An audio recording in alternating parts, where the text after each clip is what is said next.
Welcome, fellow creators, to our journey through the painting of the missile tossers. Imagine each miniature as a blank canvas awaiting your touch.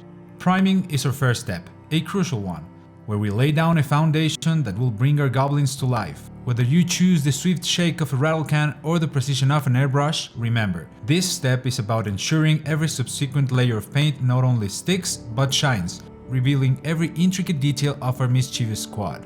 Now, let's breathe some life into their skin. Imagine the murky swamps and shadowed forests these creatures call home as we mix 50% green goblin with 50% brown matte.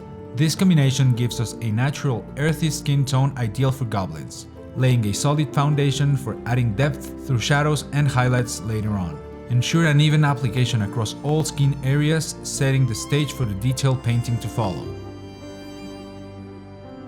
For the leather parts, we'll be using matte brown as our base color.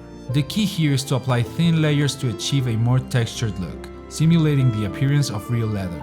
This technique allows us to prepare the surface for additional detailing, such as highlighting and shading, which will add realism to the surfaces. Focus on uniform coverage while keeping the layers light to preserve the miniature's details.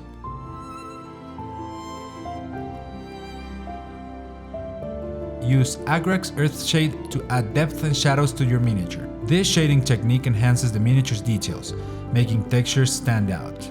Apply it carefully to ensure that the shadows accentuate the miniature's features, bringing out the character's rugged appearance through the contrast between light and dark areas. If you don't have this exact paint, you can always make your own shades by diluting normal acrylic paint with a lot of water. Next, apply green goblin to highlight the skin. Focus on areas that natural light would hit, raised muscles, facial features, and ears for example. This step is crucial for adding dimension and making the miniature skin look dynamic. Use a fine brush for precision, building up the highlights gradually to create a natural transition.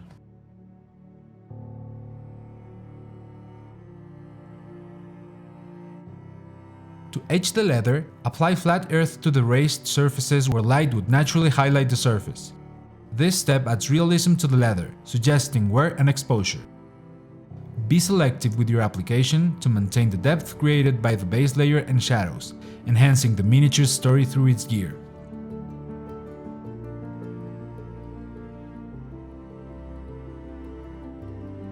Create a vibrant highlight mix using 50% green goblin, 40% flat yellow, and 10% off-white.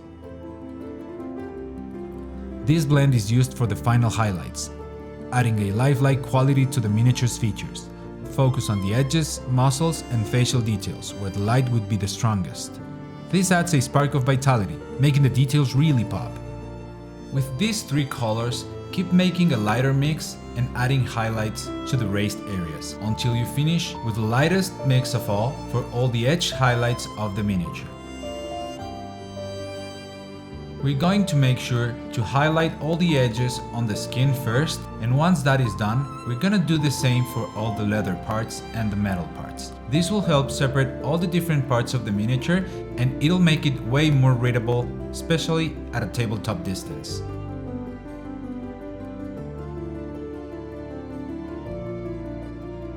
Start metallic areas with a black base coat. This provides depth and contrast, making the subsequent metallic layers stand out more prominently. The black undercoat simulates the shadows and gives a richer appearance to the metallic paints applied on top. Apply gunmetal over the black to create a metallic base. This step transitions the area from a flat black to a metallic finish, preparing it for further detailing. The metallic base will catch the light, simulating the reflective properties of metal. Use silver paint for dry brushing metallic areas. This technique highlights the textures and edges, making the metal look worn and used. It's a subtle effect that adds realism by emphasizing the raised details and creating a sense of depth.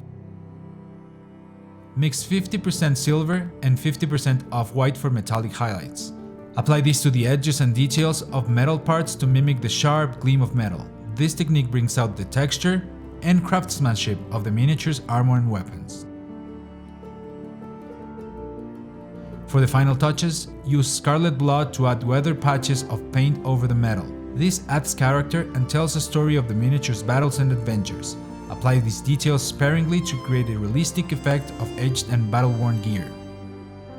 Begin the explosion effect with a base of flat yellow. This creates the illusion of glowing heat from within, serving as the background for further fiery details. Layer the colors carefully to simulate the intensity and heat gradient of an explosion. For this, we're using a null brush to dry brush the new colors on top of the background ones. Dry brush light orange over the explosion to add warmth and depth.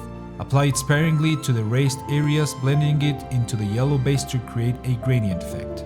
Enhance the explosion's intensity with Scarlet blood. This darker color adds contrast, creating a more dramatic effect. Focus on the outer edges of the explosion to simulate the cooler, darker smoke and debris, contrasting with the brighter center. And so, our journey comes to an end, but the stories of the missile tossers are just beginning. Each miniature now stands as a testament to your skill, patience, and creativity. Share them with the world, for in each one there's a story only you could tell. Remember, with every brushstroke, you're not just painting, you're bringing worlds to life. Thank you for joining me in this adventure. Until next time, keep creating, keep dreaming, and above all, keep painting.